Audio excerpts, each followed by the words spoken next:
Have you ever cleaned your Roborock S7 dustbin and found that the cover won't close?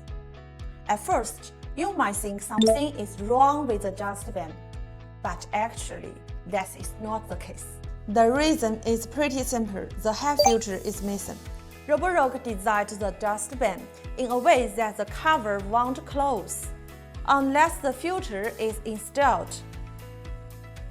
Once the filter is in place, the cover closes normally. This smart design actually helps prevent a very common mistake: forgetting to install the filter after cleaning. It also helps reduce dust leakage and protect the motor. However, not every robo vacuum dustbins works the same way. For example, the Dreame X30 Pro dustbin can still close even without the HEPA filter installed.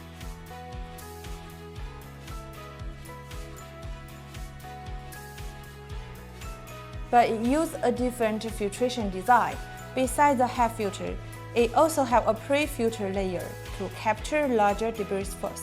We hope these small tips helps you understand your robo vacuum a little better. Subscribe to our channel for more useful tips about robo vacuum parts and maintenance.